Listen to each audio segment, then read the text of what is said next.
Toledo, California. One of the greatest crowds in the West gathers to witness the launching of a Liberty ship.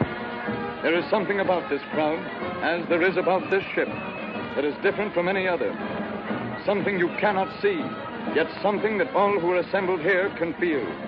The presence of an unseen, yet vital personality. For the name of this ship is Jack London. Never was a Liberty ship more fittingly named. The fearless spirit and purpose of the man lives again in every member of its crew and invests the ship itself with true significance. For Jack London was more than a great author. He was a real American. He lived and wrote that others might be free. Free to read the truth. Free to right a wrong. Free to raise their voices on behalf of the welfare of their fellow men.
Falls asleep. And the next thing you know, she's into it. And the machine smashes her hand.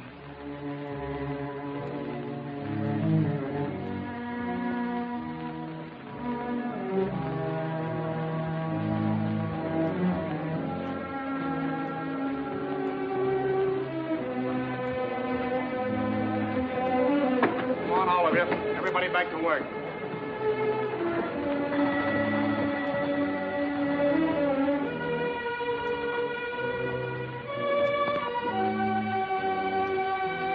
London, you too. Come on, get back to work or you won't have a job.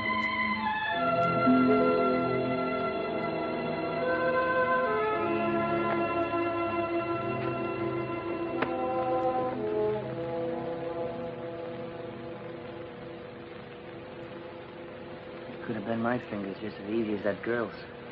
Lots of times I've almost dozed off and just caught myself in time. The rotten air and the noise that never stops. 12 hours a day beating in your brain. For 10 cents. 10 cents an hour. Oh, I know, honey, but things are bad all over. It isn't that, Mammy Jenny. It's just that people like us, poor people, have to work in filthy holes just to exist. And that other people, rich people, can have everything they want. Fine clothes and carriages, and not only things, but time. Time to live, and time to think, and time to learn. That's what I want, Mammy Jenny. Time. I guess you're right, Jack.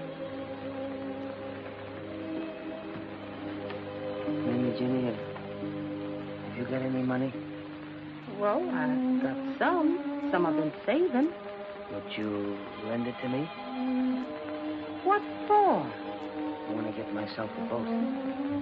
I could make money, lots of them, fast. Jack London, what are you thinking about? Oyster hauling. Oyster hauling? Oyster pirating, you mean?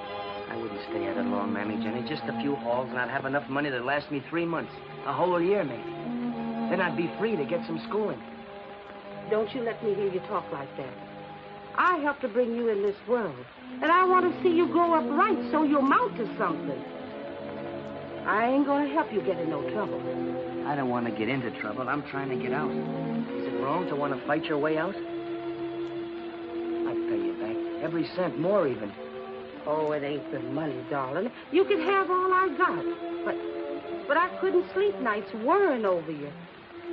Oh, Jack, if anything would happen to you, I'd never forgive myself. Never mind, Mammy Jenny. Forget about it.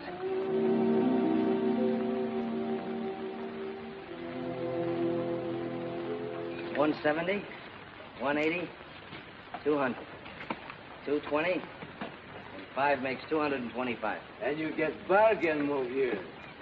I tell you straight, I hate to give her up, but I got chance to buy bigger boat. I've had my eye on her for a long time. I've been a fool working in those jute mills and canning factories. Well, come on, let's wet down the deal, huh?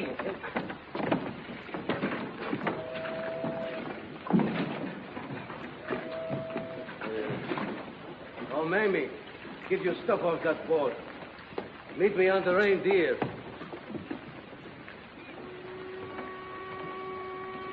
You know, you're gonna like that boat. That's a good boat.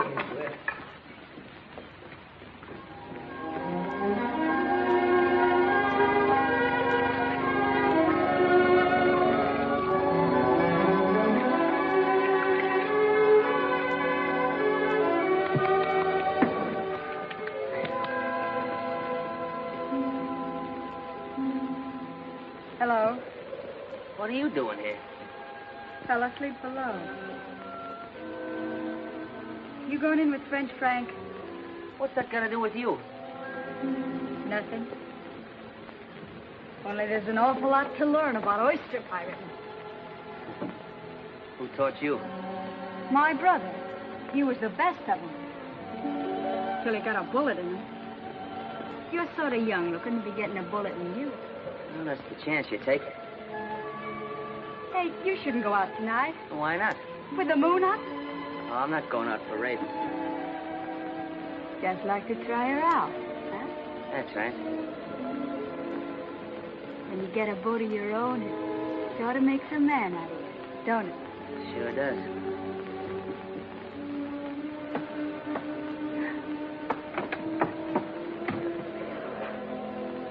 We got some sail patching to do. A rat must have got at this one.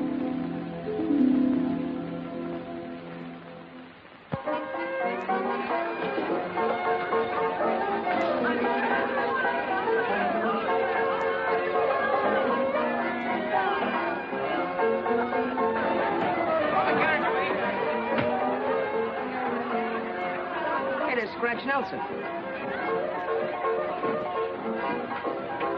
Hi, Scratch. Hello, Jack. Hi, Mamie. How have you been? I haven't seen you around lately. Hey, what happened to you? Oh, I had a run-in with French Frank over the split. Well, a new dress. You everything. Skin out. Yes, sir. Mamie, the queen of the oyster pirates. Come on, let's sit down, huh? Yeah.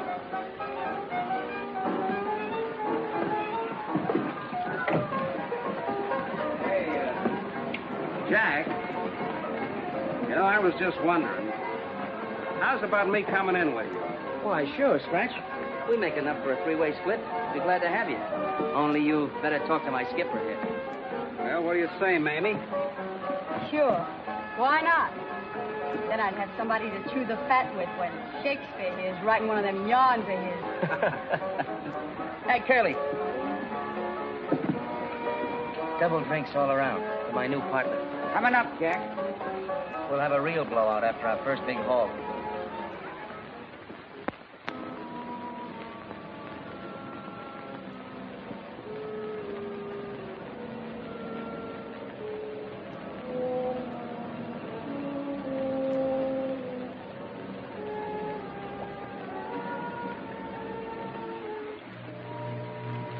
All right, Mamie, tie her up.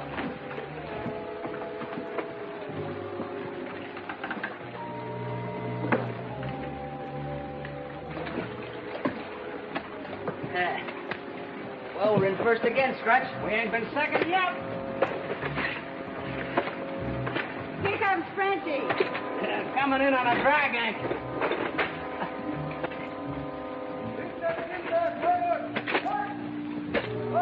Come on, let's beat him to the market. That's the girl.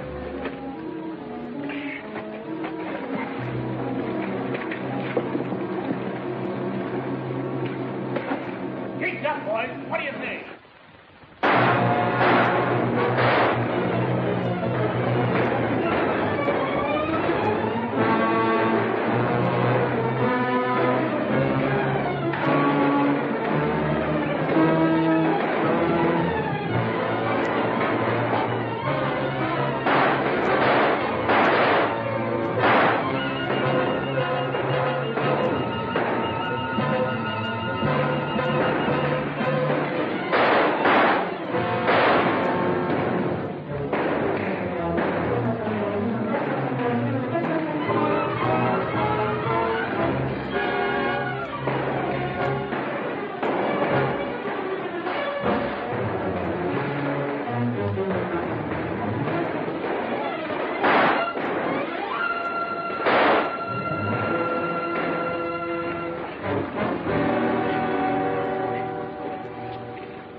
What are you thinking?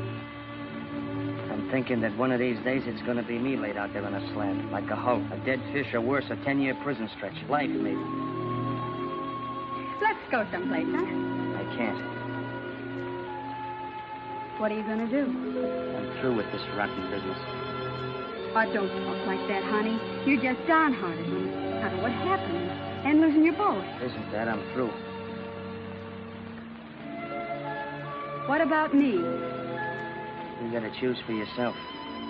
You bet your life I'll choose if that's the way you are. I'm sorry, but I got to. You're yellow. That's what you are. Quitter! Dirty, stinking quitter!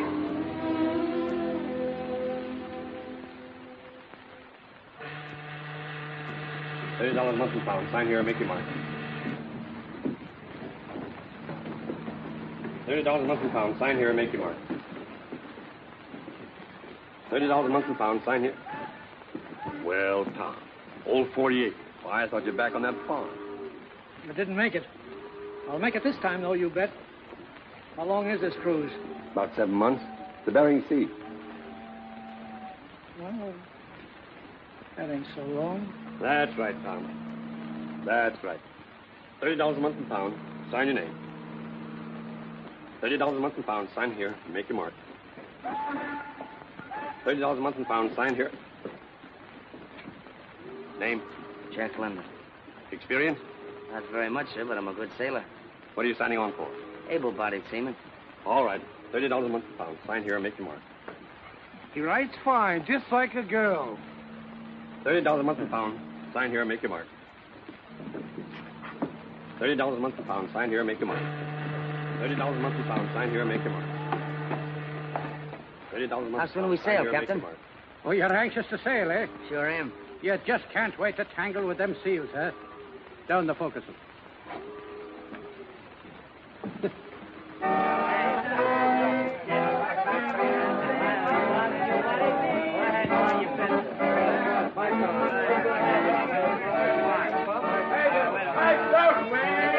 Help yourself, mate. Everybody for yourself. Shut up!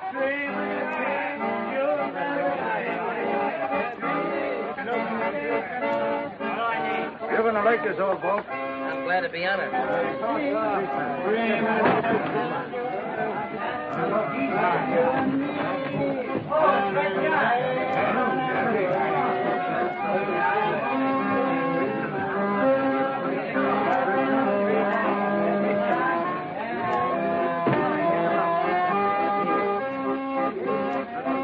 Hey, you! That's my bunk, and my things was in it. Those are my things in there now. Listen, I always want to bunk by the ladder. I'm not you. Go ahead. You move. Maybe I'll bunk by the ladder next trip. Oh, shut up!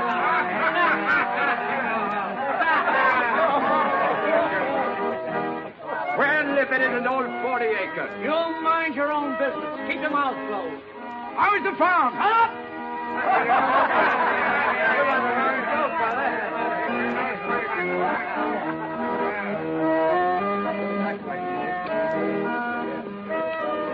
What's that, a Bible? No, but I got a Bible if you want one. What's this about, Dame? No, it's about man. Darwin's Origin of Species. For heaven's sake! Hey, mate! We got a professor aboard. Give me that book. You ain't going to be selfish with your learning, are you? Give me that book. Hey, Victor!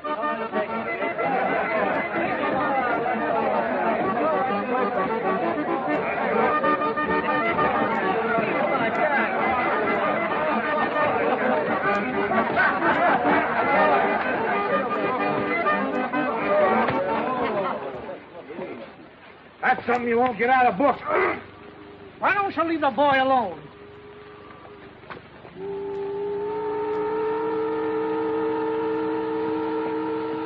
Let's finish the game. Okay, my boys. 300. 20. 23. Good. Yeah.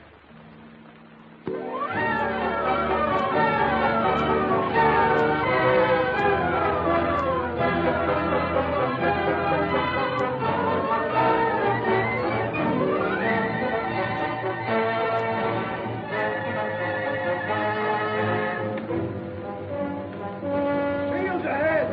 Well away!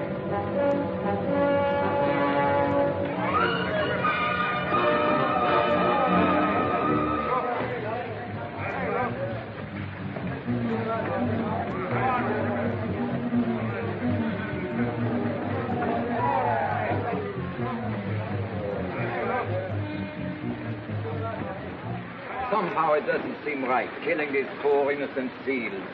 Only to get a fur coat for some dame. Yeah, who's doing it for dames? We're doing it for dough. You mean we're doing it for dough to put fur on, James? That's right. Well, I got one down in New Orleans, and I'm going to marry right after this trip. We're going to have plenty of kids, too. That's right, Victor. Yeah, the trouble is you'll never get past the first saloon. Not this trip. Boy, I'm going to save every cent I make this time. Yeah, like old Tom. He's always going to buy a farm. You mind your own business. Shut your big mouth. Yeah, why don't you leave the old man alone?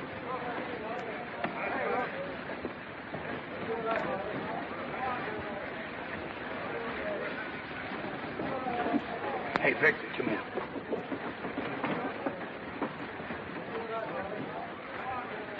Oh, landlubber. Greenhorn. Hey, London. What'd you do with that whetstone? I left it aft. Well, get it, will you? This knife of mine won't scrape a seal's eyelid.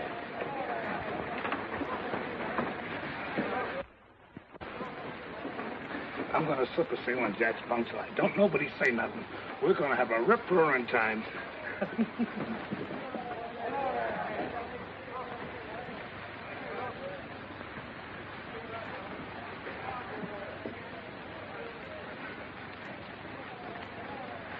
Hey, where you going with that? She's got a date tonight. Don't nobody say nothing.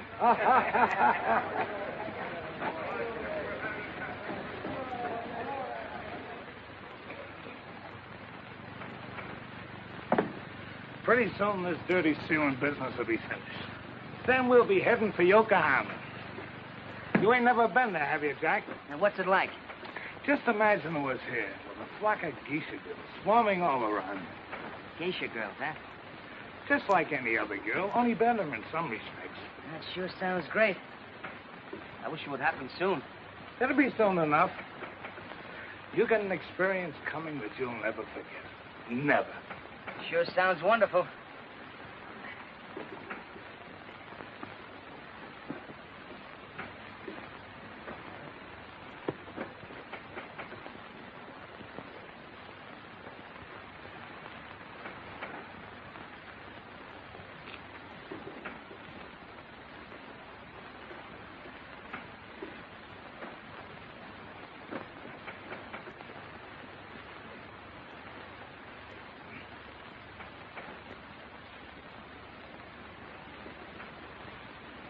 Looks like the kid turned the tables on you. The joke is on you.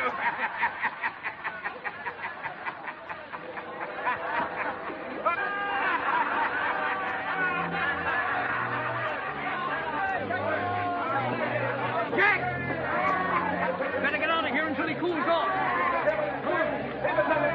Don't let him get away.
Turn in and get some sleep.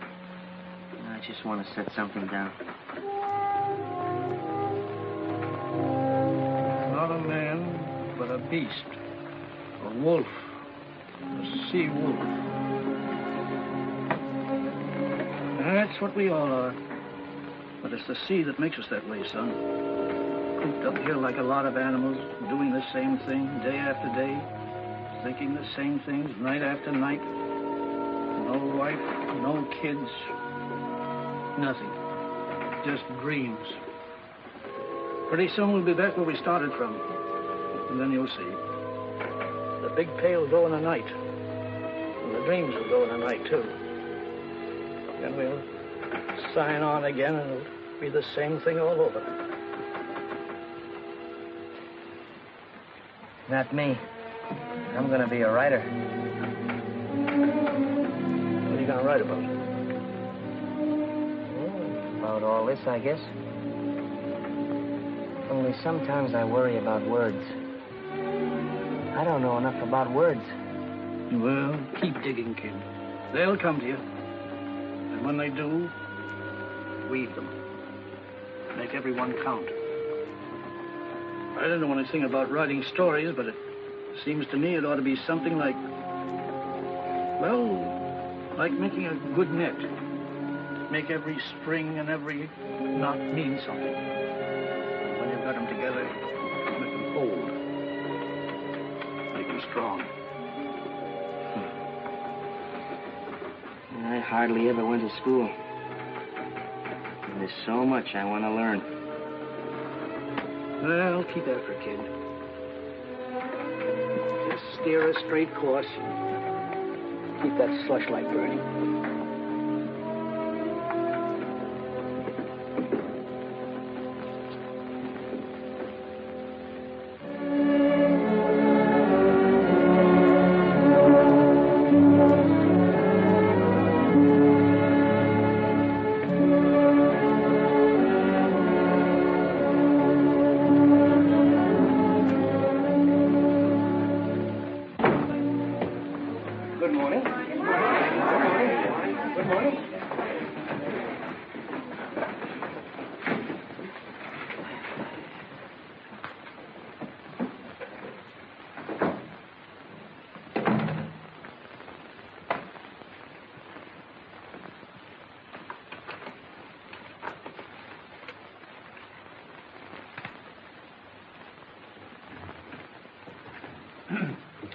I spent a pleasant evening going over your short story compositions.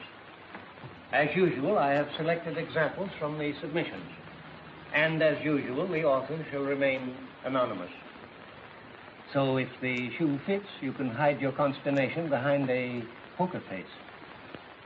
The two stories I have selected represent the extremes in writing. One is fraud, an attempt at whimsy that evaporates into thin air. The other is raw, almost brutal to the point of unbelief. In other words, one of you have tickled a cloud with a feather, and the other has battered good taste with a sledgehammer. I shall read from the feather. Penelope nibbled at her bonbon. Her thoughts skipped from nothing to nothing. She was in a pink-blue haze. Her mamma wafted in and blended with the nothingness. She seemed desperately worried. Penelope, she breathed, have you seen my thimble? This made a profound impression on me. I immediately stopped reading and went back to my police gazette. I now come to the sledgehammer. Go on, he advised her. Pull the trigger and kill a man. Spatter his brains on the floor and slap a hole in the size of your fist. That's what killing a man means. Excuse me, Professor Hilliard, but since you've made me a horrible example, would you mind discussing my story a little bit? Not at all, then. Not at all. Well, sir, just what is it that's so wrong with my writing? Well, boiled down, I should say too much imagination. Too much exaggeration. After all, you know, London, slap a hole in him the size of a man's fist is... I saw it happen in a joint in Singapore. You saw it happen? Well, perhaps I shouldn't have brought it up. You see, Professor Hilliard, I've only written about what I saw. It seems to me there's nothing wrong in writing about life and truth. But do you think you'll get very far writing about poverty, cruelty, brutality? It's my experience that they exist, sir. And if I could put them down on paper so people would think about them and try to destroy them, then I'm doing something. Ah, now we're coming to it. Do you want to be a writer or a crusader? Well, I don't know if I'm capable of being either. I knew when I came here that I was different from the rest of you, but that didn't stop me. Your entrance exams almost did, but I crammed myself with what I needed to get by. I knew that I had to dig harder than the next fellow because I'm rough and barren ground. But, sir, I've watched the Chinese cut terraces into a rocky hillside and patiently wait for the rain to wash down silt so things could be planted and made to grow. In a way, I felt that I was like that with a little help, I could make the things grow that are inside of me. I learned that a strong back wouldn't take me half as far as a good head if I could develop one. That's why I came here. But, Professor Hilliard, if my great fault lies in writing about what I know and what I've seen, then I'm afraid it's a fault that can't be corrected here. I'm sure you didn't intend to ridicule me, sir. It's perhaps a trick of yours to make me think. Well, sir, the trick has worked. Thank you, Professor Hilliard.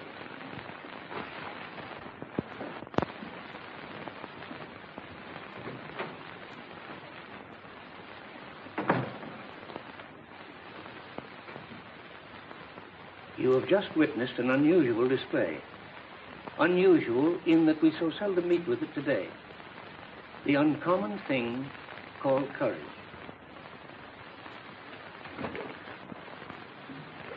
I would suggest that the rest of you do not try to emulate him. It takes a lot of intestinal fortitude, for which Mr. London undoubtedly has another word.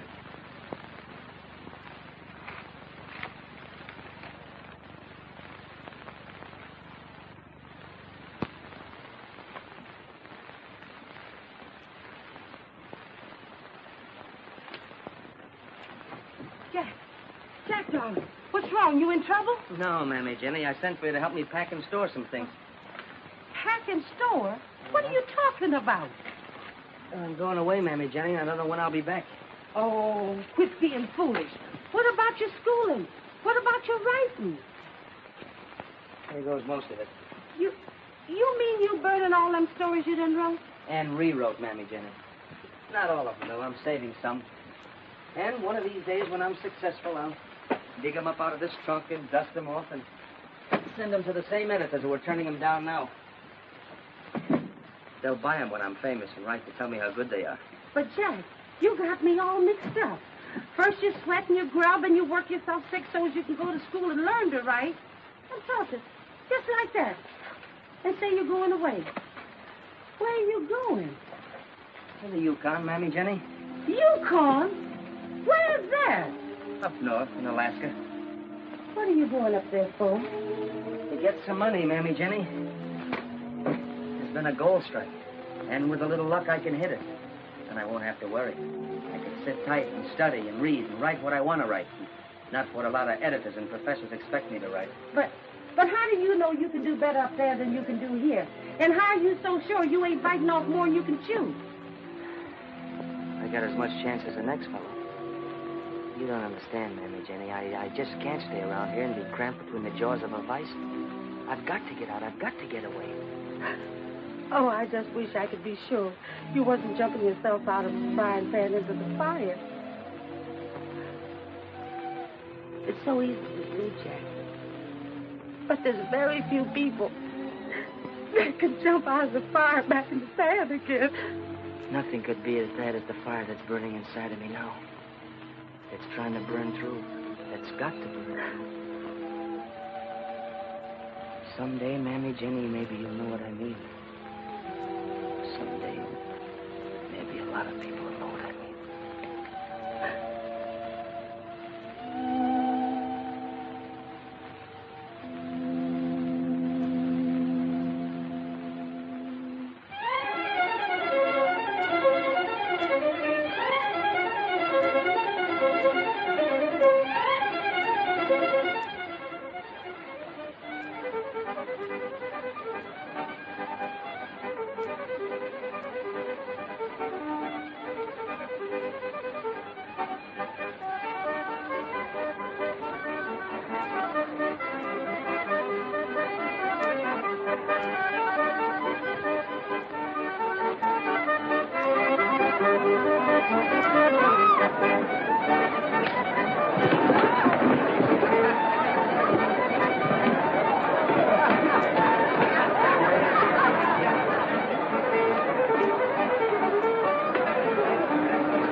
Raise that 20.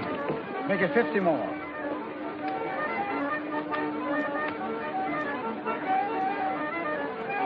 And 100. That's not too much. We call 200 more. All that. Come in, Charlie. How are you, stranger? Hi, how are you? Riding home to your best gal? Well, just jotting down an idea. There's a sourdough over there betting his fool head off. It's all wrapped up in rabbit's feet. That's not Luke Lanigan. Let's get the poker game, boys. Now get back to the barn. I'll buy it for all of you. Give me anything they want, Al. Get out the barn. I'll buy it. Hey, Frida. I just want to claim worth $1 million. Imagine that Skywalker trying to bluff me out of a pair of deuces. Come on, baby. I'll buy you the joint. Oh, I'm busy. Can't you say? Well, don't give me that now.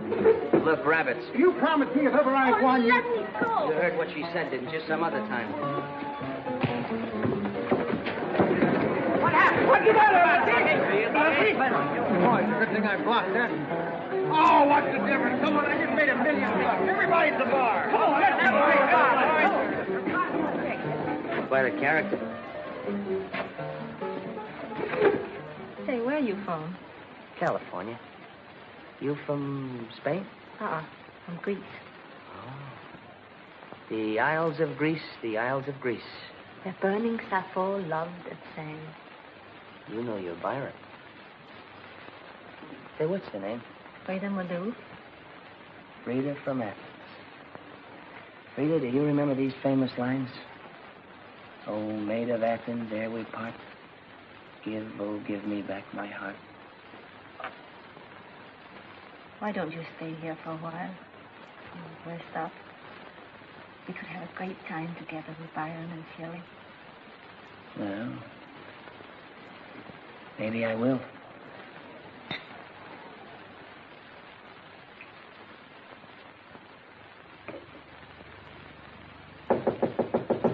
see who that is. It's Jacko. Hello. You got a minute? Where have you been all day? Well, I got an idea last night from what you were telling me about that mass book. Excuse me. I got an idea last night from what you were telling me about that mass ball, and I wrote a story about it. Of course, it's still rough, but I think I caught something of you in it. I'm going to call it The Scorn of Women. Hey, that doesn't sound bad. Well, here goes. Frida was a Greek girl. At least she purported to be Greek. Her furs were the most magnificent from Chilkoot to St. Michael. Oh, that's overdoing it a bit, isn't it? And her jewels were the envy of every woman. Ready, Miss Malou. All right.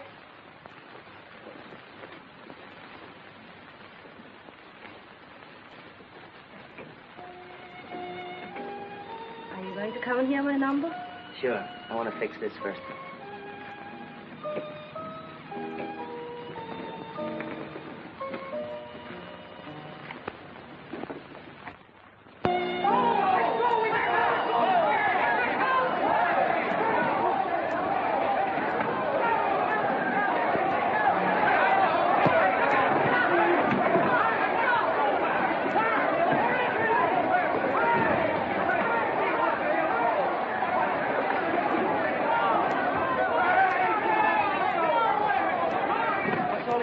Gold strike, biggest since El Dorado. Whereabouts? 80 miles from here.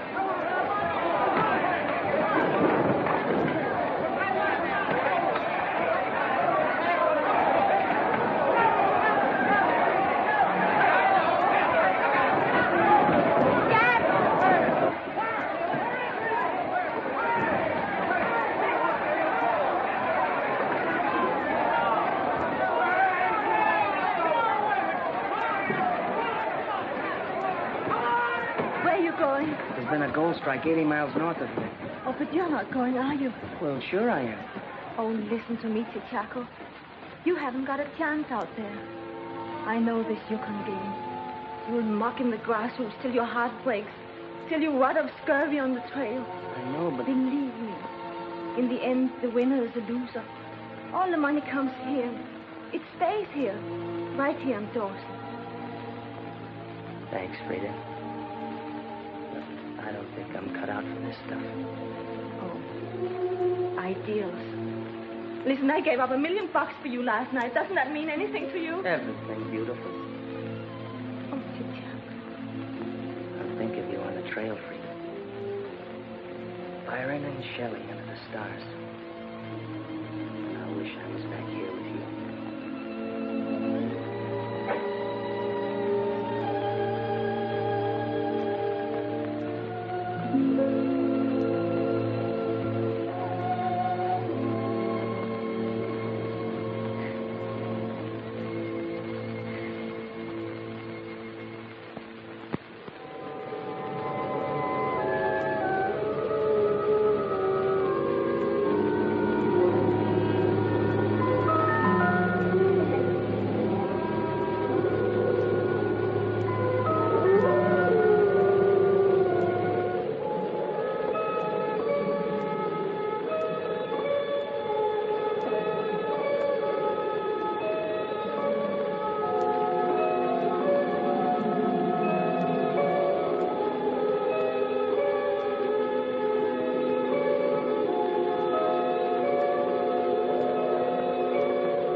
Where does all that snow come from? And why? Does snow a man in all winter? Keep him from his purpose? Frozen handcuffs. See, there's an idea for you. A man commits a crime, evades the police, and escapes to the Yukon. But gets snowed in. And spends the whole winter in solitary confinement. Oh, don't like it, huh? Not good.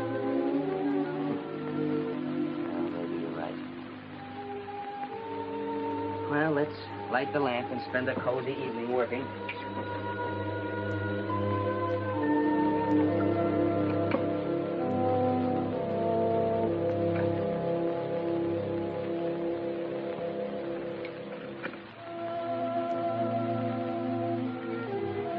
Now, if you're a good fellow, I'll let you in on the last 2 chapters I wrote. Remember where we left off last night? Right in the middle of the big fight. Well, listen to this. In vain, Buck strove to sink his teeth in the neck of the big white dog.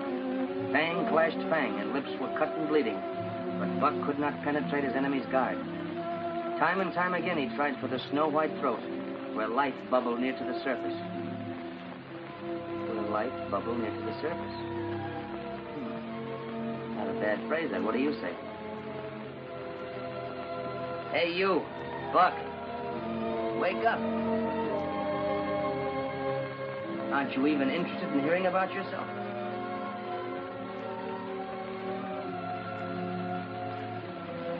You little lazy dog.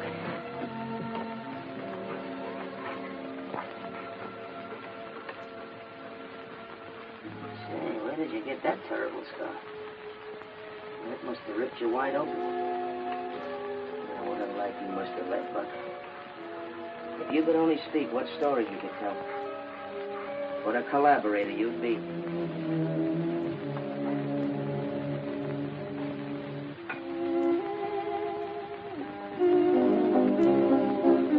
Thank you, Mr. Brett. There's only one little point, Mr. London. Well, I'm not awfully keen about. Oh? What's that? The title you've chosen. The Call of the Wild? Why, that's a wonderful title. It's the whole idea of the story, sir. I wouldn't change it for the world. A dog reverting to the primitive, just as a human being under hardship and brutality reverts to the wild. Well, it's your baby. I'm only the godfather.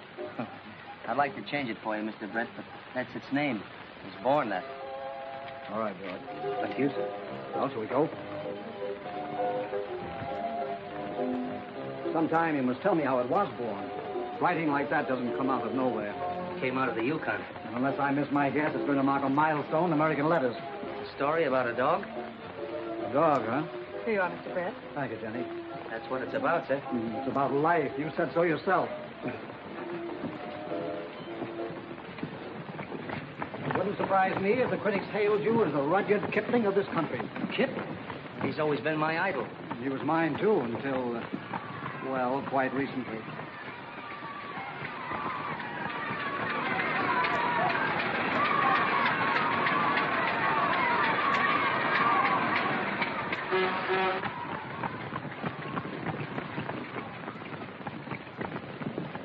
Charmian!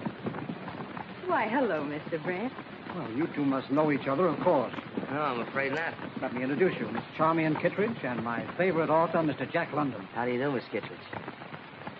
Oh, how do you do? I'll see you later, Mr. Brett. Well.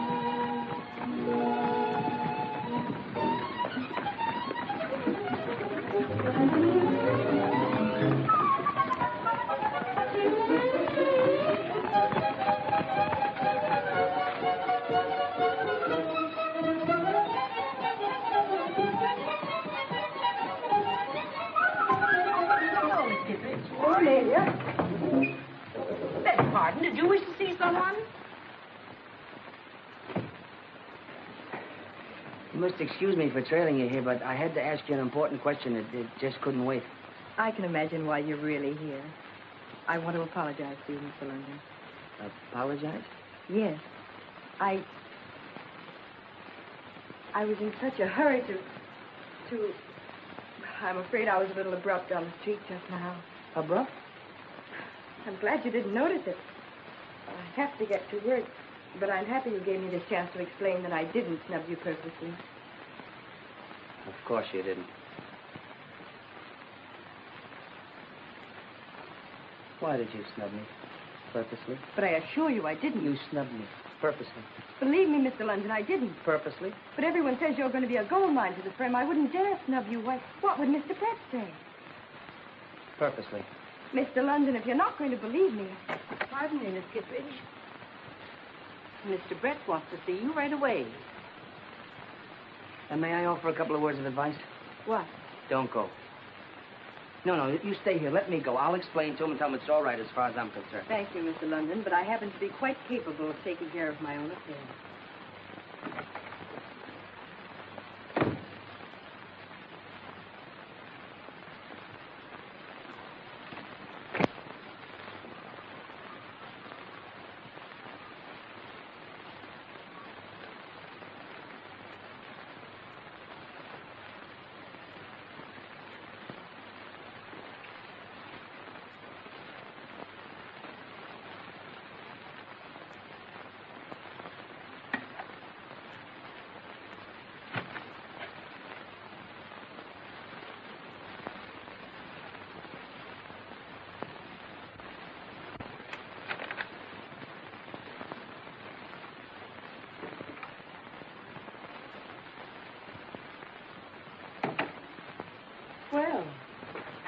usually read what you find on other people's desks?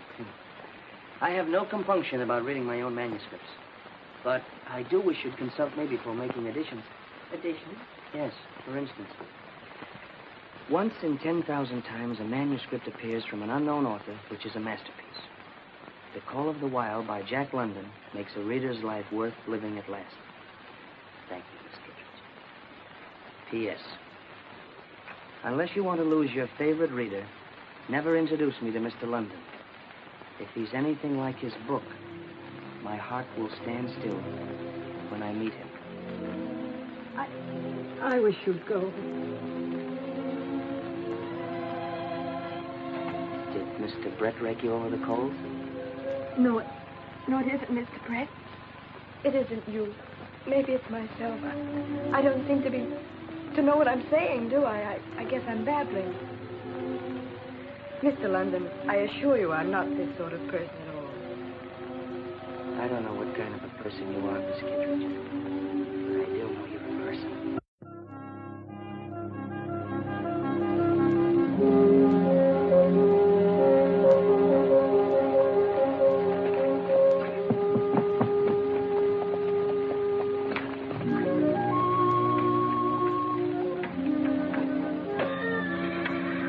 That horse likes me. He doesn't like the way you ride him. Well, I don't like the way he rides me. You know, I don't get it. When I was poor, I rode the rods because I had to. Now I ride a horse and I don't have to. Is that supposed to be an improvement? Well, Jack, it wouldn't matter if you were rich or poor, obscure or famous. You'll always be riding somewhere. You see, you just wrote the books. I read them. I think I know more about you than you know about yourself. You're not like other men. Oh, that's not true. You should read the works of Jack London sometime and find out about yourself. No, the ordinary man is content to stay put, but you've got something in you that won't let you rest. Well, it's just that I hate traps. When I was young, I thought poverty was the only trap, and I swore I'd get out of it. Now I find that money can be just as much of a trap. Words can be a trap, too. Have you ever thought of all the people who have been caught and held by words like honor, duty, and love? You mean that you think love is a trap, too? No, I didn't mean that. I mean that... I understand. You're afraid for me, aren't you? You're afraid that I'll be the one to be called a trap. Oh, don't be foolish. I thought you understood about women. Don't you remember Frohman? Your own heroine and daughter of the snows. A girl who makes her own way, daring, courageous, loyal, and understanding. She loved a man, but without that terrible possessiveness. You're like that. I'd like to be. Charmian, when a man and woman meet who are meant for each other, it's like a ship, new launched, rushing to the sea. The sliding waves rebel, but neither sea nor ship hear them as they rush into each other's lives.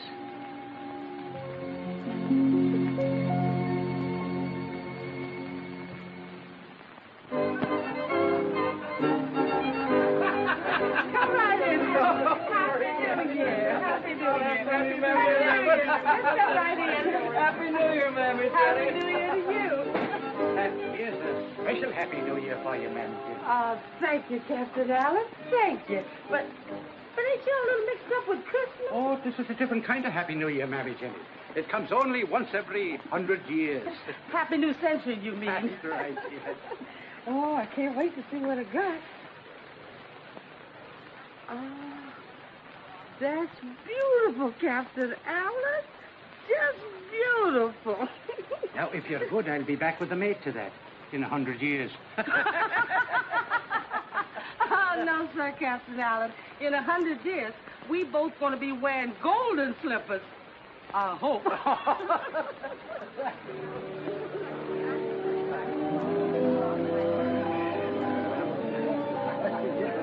But, gentlemen, there's never been a century like it. When you think of the progress we've made in culture, in industry, the comforts we enjoy, electric lights, the telephone. And don't forget those horseless carriages. A friend of mine has one longer. And I swear we must have been whizzing along at 20 miles an hour at least. No doubt about it, Jack. Civilization's darn near reached the apex. The millennium, huh? Not far from it. Well, the way I see it, we've only got 1 foot out of the Dark Ages. Machines are great, sure, but they only make more things more quickly. There's nothing spiritual about them. You can't change what's in a man's mind or in his heart. You can brag all you want about culture and progress, but what bucks big in a man's mind today is materialism. Money. Money out of machines and money out of everything. That's what rules this world today, greed and selfishness, in people and in nations.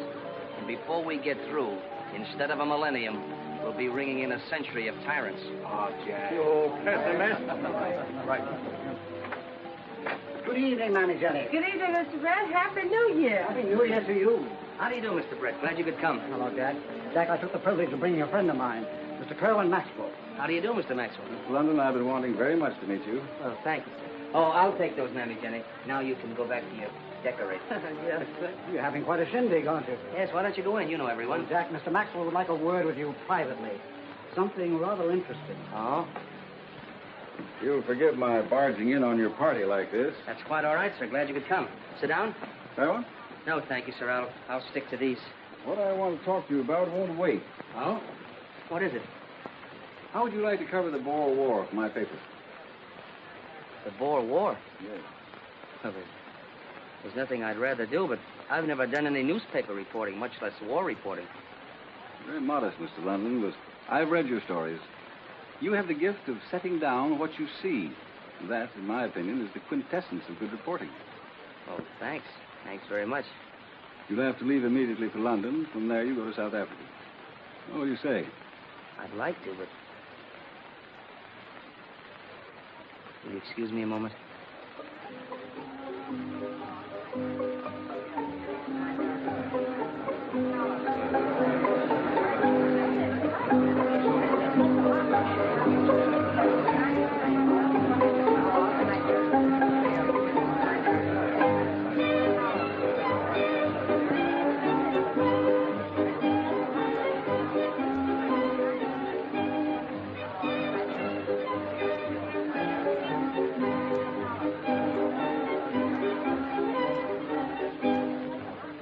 What is it, dearest? Well, it's quite a surprise. I hardly know how to tell you. Mr. Maxwell of the Globe has just made me a very flattering offer. Well, that's wonderful. Well, maybe it is, maybe it isn't. See, he wants me to leave right away for South Africa to cover the Boer War. What did you tell him? I didn't tell him anything. But you want to go, don't you? It's out of the question, of course, with me postponing all our plans. We'll have all our lives. This will be a great adventure for you. But...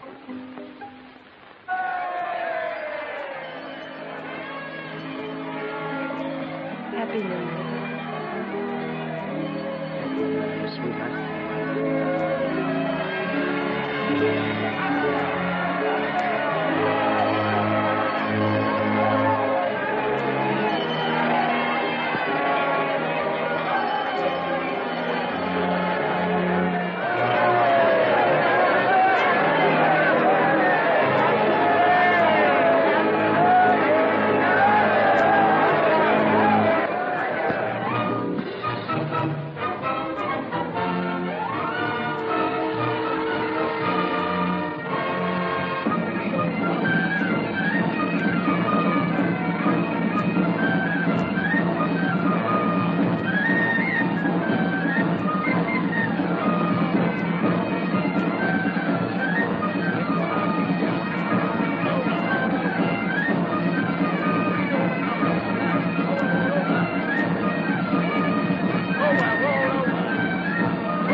Special delivery from Miss Charmian Kitty. All right. Thank you, sir. Oh, Miss Charmian. Miss Charmian, here's a letter from Mr. Jack. Return address, Port Said. Oh,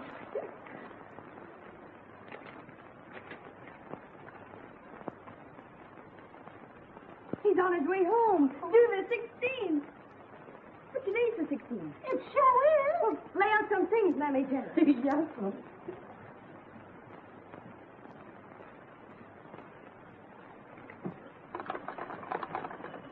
Mark it 9623, please. An outline. Could you please tell me what time does the Cambria get in? Why, the Cambria docked 2 hours ago. Thank you. I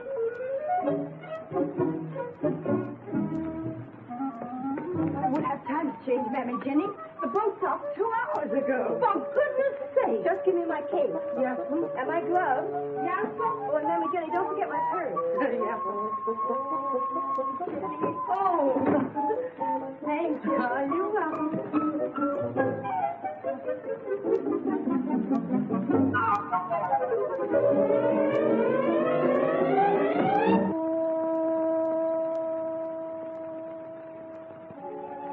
You're as lovely as I knew you'd be. Jack.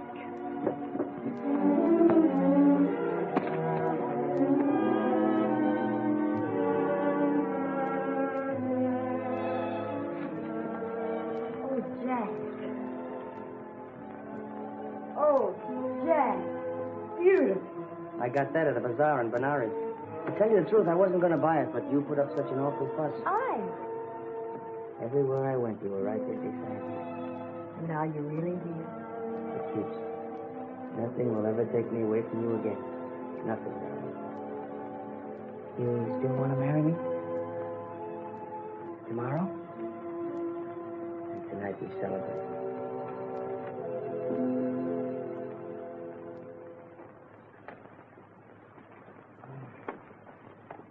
I just sent a batch of that only yesterday to that outlandish place you was at. Good. And I won't have to answer them.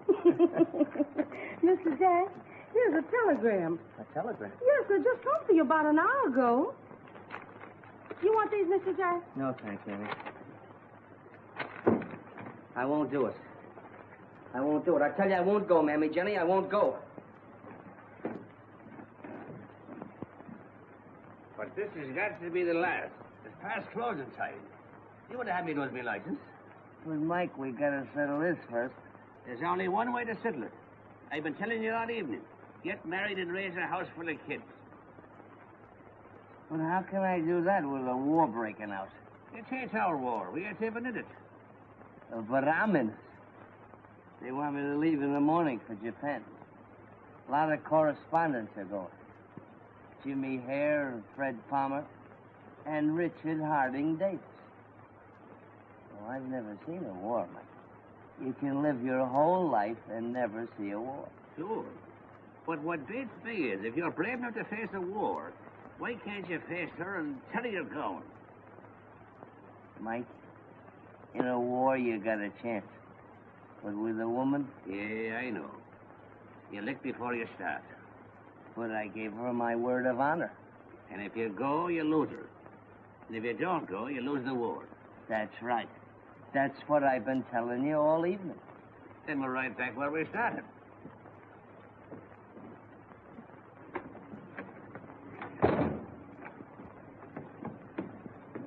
Night, Mike.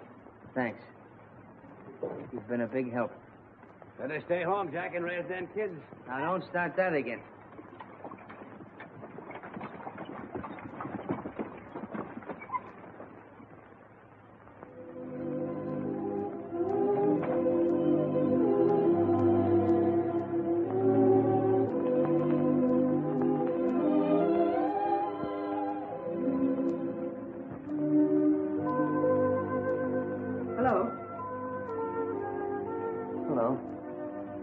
Fine way to keep our first date in 3 years. Oh, darling, please don't. Could you? Well, I was detained. How? Where? Well, I received a telegram from Mr. Maxwell, and I had to go see him about it. Can you imagine? He wants me to leave for Japan. In the morning. Japan? Yes, there's a war breaking out with Russia. What did you tell him? Well, I told him no, of course. And did it take you until 2 o'clock in the morning to say no? Well, Maxwell's a funny fellow. He He can't take no like an ordinary person. He kept insisting that this is the chance of my lifetime. Wars are getting scarcer and scarcer. And marriages are getting commoner and commoner. Where you can go. It's perfectly obvious I mean nothing to you. Nothing whatsoever. You mean everything. No use, Jack. If you think I'm going to ruin my life for a man who's blown here and there by every wind of adventure, you're very much mistaken.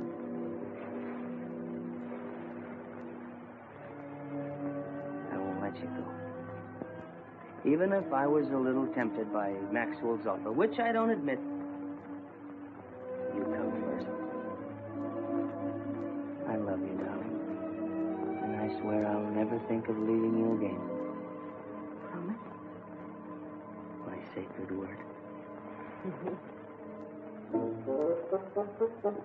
Your bags, Mr. Jack, all packed and ready to go. Of course you're going, darling. Mr. Maxwell tried to get you at my house. I knew all about it.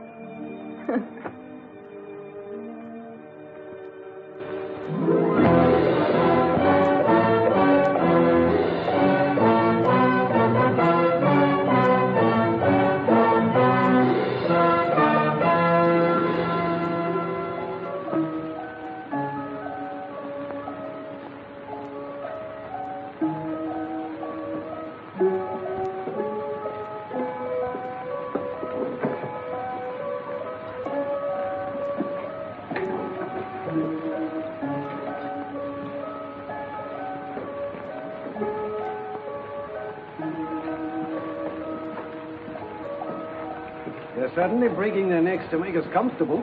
You can have it. Cases and all. What I'd give for a steamed beer and a corned beef sandwich. Looks like you're going to have it.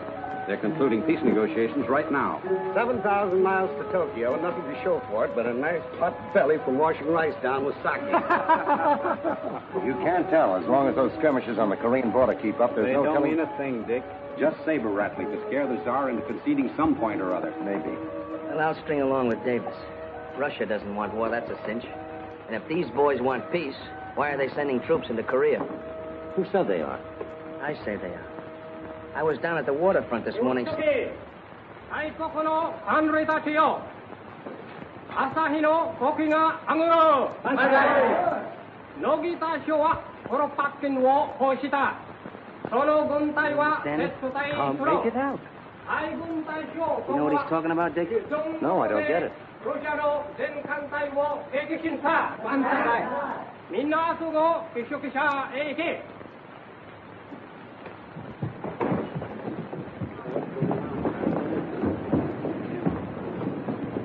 Say, just a minute. What's all the excitement?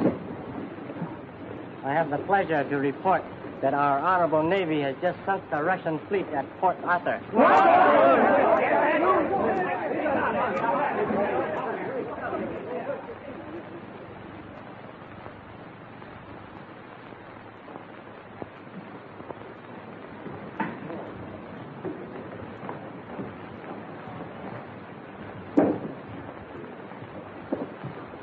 I believe they're all here. I deeply regret that I cannot grant your minister's request that you be allowed to go to the front at this time. Personally, I have no objection. But unfortunately, such permission must come from a higher official than I have the honor to be. However, I will use my humble persuasion in an effort to make your desires possible. We shall arrange a banquet where perhaps you will meet the official who can grant permission for you to go to Korea. A banquet won't bring us any closer to the front. We're all accredited correspondents, Mr. Hiroshi. All we want to do is get the news and get it back to our paper so the world will know what's going on. Sometimes it is not practical that the world know what is going on. If, for instance, the Russians would have known what was going on, there would have been no Port Arthur. We could not have dealt what you call in your country the first punch. You're a little mixed up, aren't you? You mean sneak punch. The idioms of your country are so quaint, young man. I'm sorry. There's nothing I can do at the moment.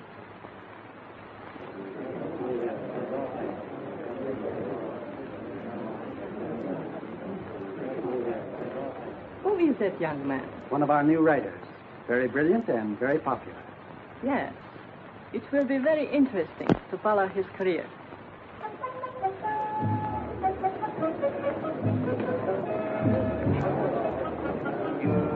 Hey, Dick, what are we going to do about this? Well, there's no use of arguing about it. We're in the same predicament as the girl who was told she could go swimming, but not to go near the water.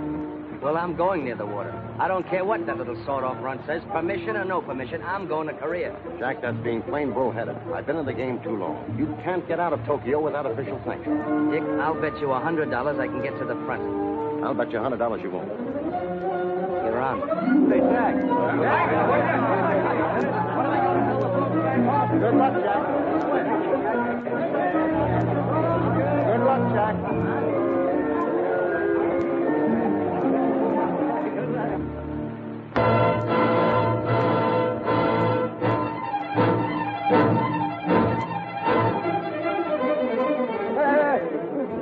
Hey, you take a lot of money. I want to go in the boat. You want to go across the yellow sea? Hey, you take a lot of money. See, plenty of money. You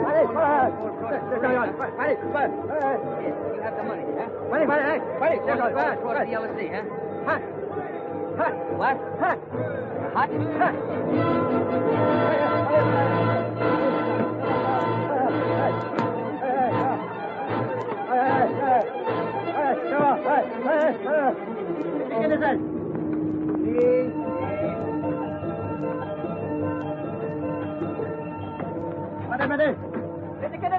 There, I'd like to get past. Busy.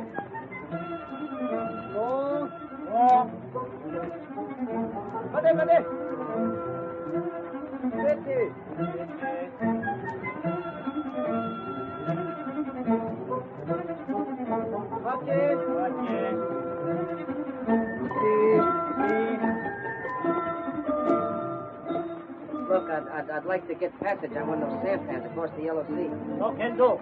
I pay. Plenty money. Then no go.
Let me see that, please.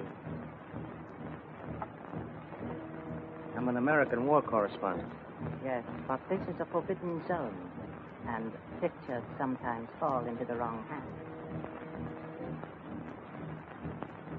Wonderful. Very fast lens, I imagine. Let me congratulate you. Let me congratulate you on your knowledge of my language. You must have spent some time in America. Yes, although I learned my English at Oxford. I am Captain Tanaka. Glad to know you, Captain. My name is Jack London. Oh, I've read some of your books.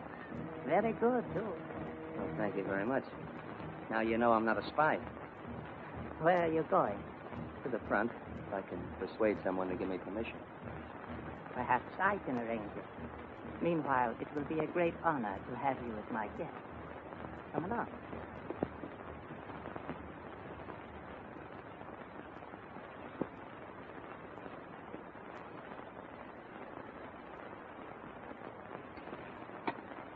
Better try some of this excellent caviar. It will do much for your appetite. No, thank you. This is fine.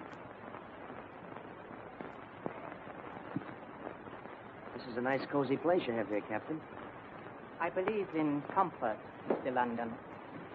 Especially when our enemies are gracious enough to possess good taste.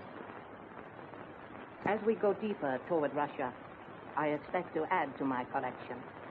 Is this part of your collection? No, Mr. London. This is a game we've devised, which has become very popular in my country.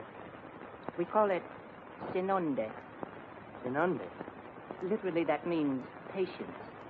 But you might even call it destiny.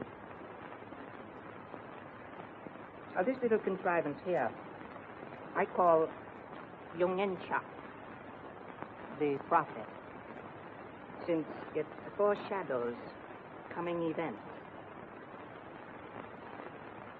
Interesting, is it not?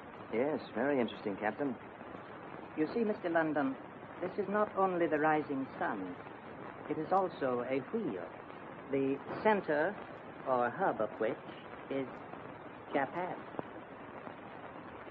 It's a very unusual map you have there, Captain Tanaka. Yes, our eventual sphere of influence. Here, I shall show you.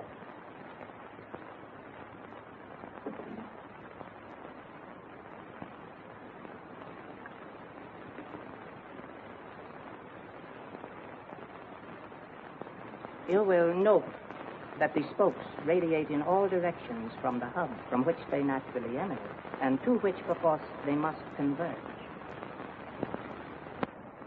Now, if you will be good enough to watch the map, I shall explain more fully.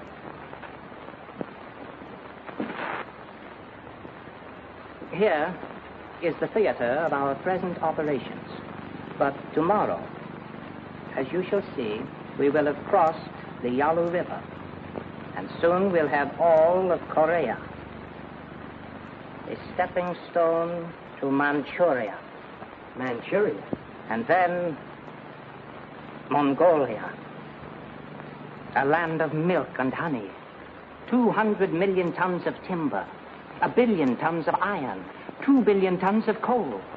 Enough to last Japan for 70 years. We'll be stronger then, able to move both east and west. You're out to gobble up all Asia. Oh, yes. Though not at once. First, we must conquer China.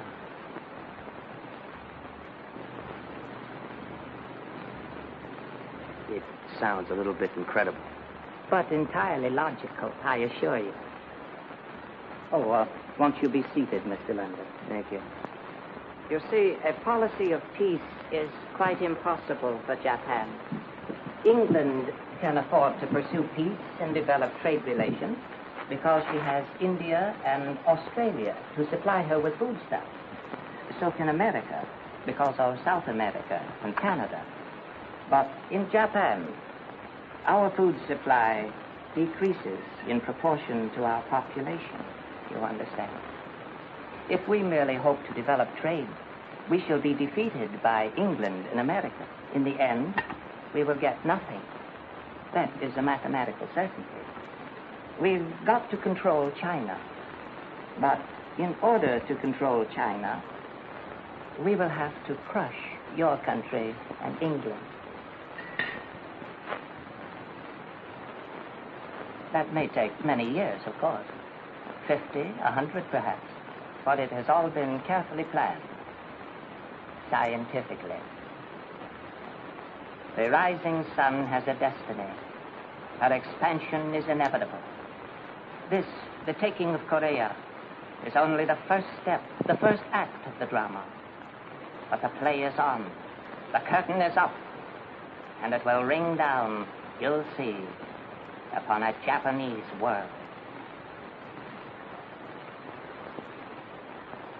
Why are you telling me all this? Why not? You'll not believe it.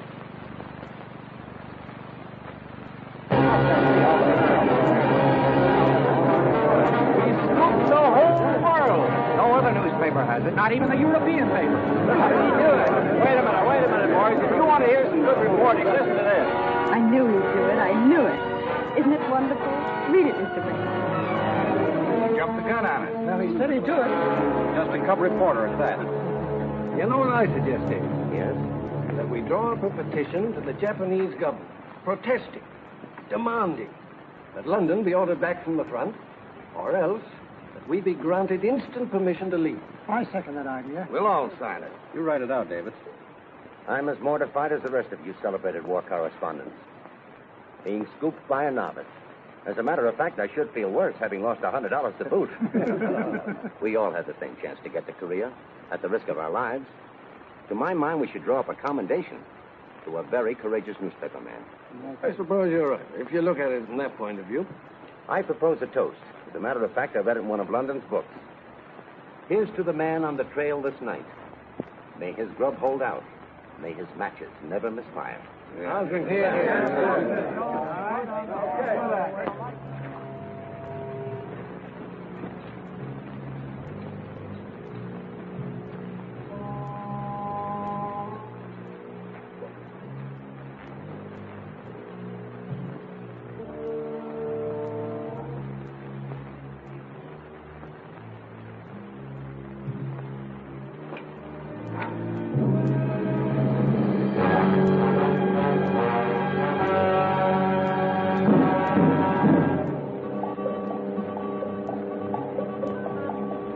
Under arrest. What for? Nothing.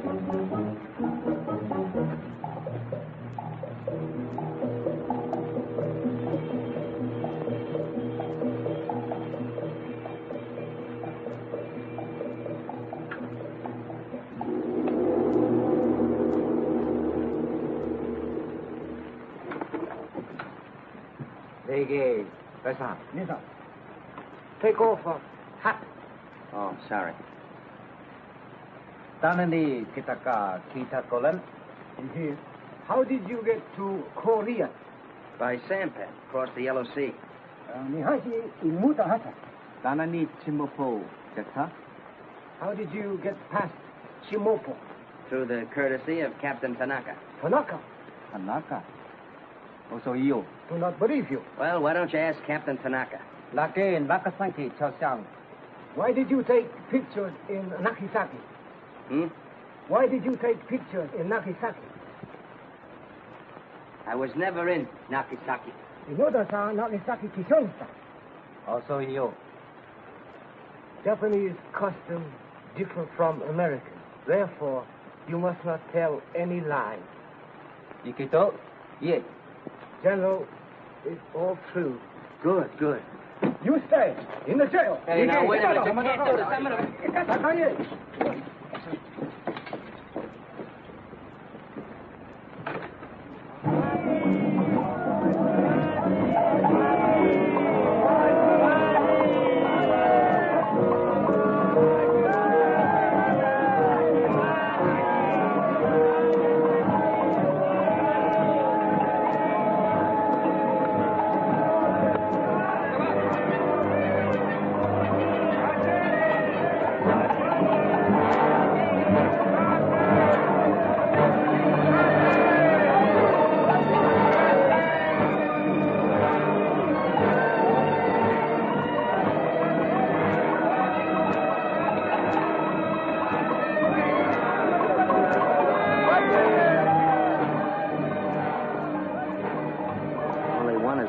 don't you give it to him? No. You?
Good morning, Your Excellency. Any news? Always news. Very good news.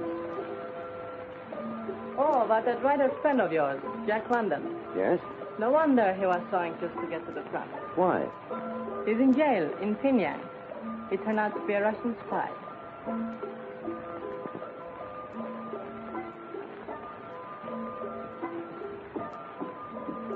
Cable blank, please.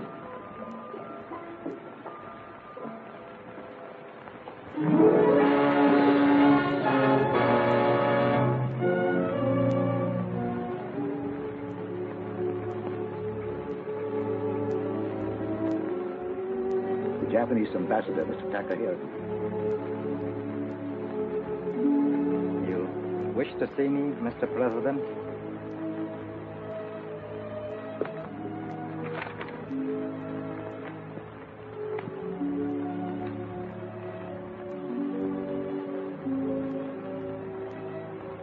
Kindly inform your Mikado that I demand the immediate release of Mr. Jack London.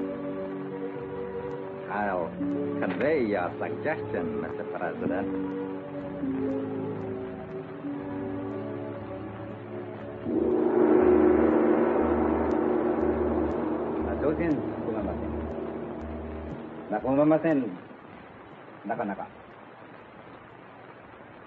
General Fuji say he very sorry.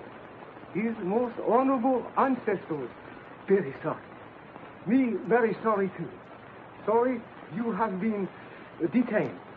he say, he find out you very truthful young man. Napon Begogo. Why, Kokage. He say, our most honorable country and your most honorable country, always a most honorable friend. Well, that's just dandy. Now, tell General Fuji to give me my honorable camera. Nasi, Hoganashi, Ikasto.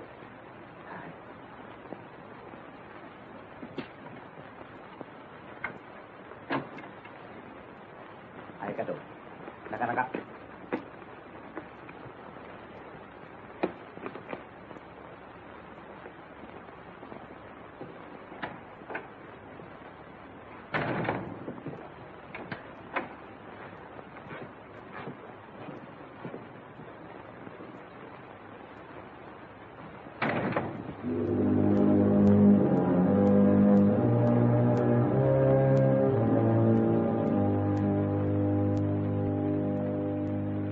Japanese peril. The brown beast. Asiatic dream. Great writing, Jack. Great. But good heavens, man, you don't expect me to publish these things. Why not? Because you're known for good common sense, for hard facts, for the truth. Now, who do you suppose is going to swallow this stuff? A big truth is more difficult to swallow than a big lie, but it doesn't make it any the less the truth. I didn't write these articles for fame or money, Mr. Maxwell. I wrote them because I felt it was my patriotic duty, and it's your duty as a publisher to print them. I'm sorry, Jack, but I can't. For two reasons. First, you've nothing to substantiate the charges you make against Japan. But I saw it with my own eyes. Japanese treachery, Japanese barbarism. I've told you of the hours I spent listening to Tanaka. An army captain, a madman, most likely. Genghis Khan was a madman, most likely. So was every conqueror down through history. And second, and most important, Japan and this country are friends. Japan is one of this country's best customers. We do billions of dollars worth of business with her, and you insult her at every turn. Well, look, you see here, the Japanese race has embarked on a course of conquest, the goal of which no man knows. That's right. And here, again, the head men of Japan are dreaming ambitiously, a Napoleonic dream. I say more. What happened at Port Arthur will happen again someday. Will happen here to us. When the Japs beat the Russians, they conquered the white man for the first time in history, and they mean to go on conquering them. Someday the white man's dream bubble of peace with Japan will be punctured. But one country at least won't be surprised. That country will be Russia. She was wakened from her dream. We're still dreaming. Oh, dreaming. Why, Jack, you're cuckoo. Those sawed-off little runts from their paper-mache island, why, we could lick them with one hand tied behind us. Mr. Maxwell, if Jack feels so strong... Don't argue with him, Charmian. I'll get this stuff published. I'll yell it from the rooftops. Come along, dearest. All right, you old firebrand. But nobody will believe you. It's not the truth he's worried about. I proved that to him. It's money. $2 billion worth of business. Sure. Lull yourself to sleep, then your little brown customer sneaks up and slits your throat, and he says they won't believe me. Maybe they won't believe me. Of course they'll believe you. Darling, everything you write, everything you say rings with truth. It's real and honest. It's you. It's the spirit of Jack London. I knew it when I first met you. Remember what I told you? About a ship in the sea? I'll always remember. When a man and woman are meant for each other, like a ship new launched, they rush to the sea. The sliding waves rebel, but neither sea nor ship hear them, as they rush into each other's life.